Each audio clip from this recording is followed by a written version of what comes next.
नमस्कार, मैं पारकर न्यूज़ के लिए सुहास। आप हमारे चैनल को लाइक कीजिए, शेयर कीजिए, सब्सक्राइब कीजिए। सरकार ने कोरोना नियमों के उल्लंघन पर फिर चेताया, संभावित तीसरी लहर को मौसम अपडेट न समझे।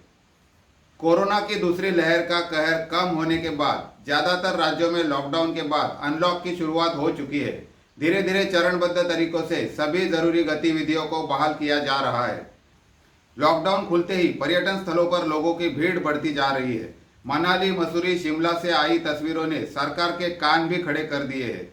कोरोना नियमों का वहां खुलेआम उल्लंघन हो रहा है, जब संभावित तीसरी लहर को लेकर तैयारियां चल रही है।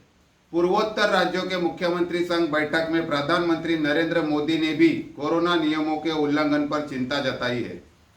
इन सब के बीच सरकार ने मंगलवार को कहा कि देश के कई हिस्सों में कोविड उपयुक्त व्यवहार का घोर उल्लंघन देखा जा रहा है, जो इसे काबू में करने के लिए अब तक की मेहनत पर पानी फेर सकता है। स्वास्थ्य मंत्रालय के संयुक्त सचिव लव अग्रवाल ने मंगलवार को कहा कि हम जब तीसरी लहर की बात करते हैं, लोग उन्हें मौसम की अपडेट के तौर पर देखते हैं, जो गलत है, लेकिन समझने में विफल रहते हैं कि कोविड उपयुक्त व्यवहार का पालन या इसकी कमी ही भविष्य की लहरों को रोकेगी या पैदा करेगी।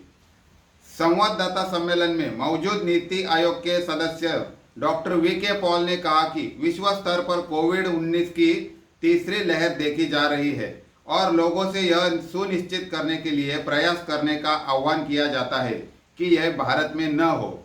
वहीं अग्रवाल ने कहा कि जुलाई में अब तक दर्ज किए गए कोविड-19 के नए मामलों में से लगभग 73.4% केरल, महाराष्ट्र, तमिलनाडु, आंध्र प्रदेश और ओडिशा से थे।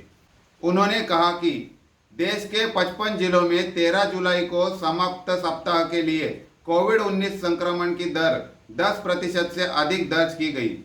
उन्होंने कहा कि कोविड-19 प्रबंधन में मदद करने के लिए महाराष्ट्र, छत्तीसगढ़, आसाम, मेघालय, ओडिशा, मिजोरम, अरुणाचल प्रदेश, मणिपुर, नागालैंड और त्रिपुरा में केंद्रीय टीमों को तैनात किया गया है। केंद्रीय स्वास्थ्य मंत्रालय के आंकड़े के अनुसार भारत में एक दिन में संक्रमण से मौत के 2020 मामले सामने आए और मृतक संख्या बढ़कर 4,10,784 हो गई।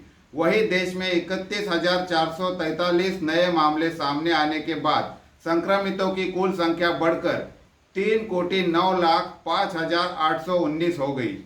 धन्यवाद।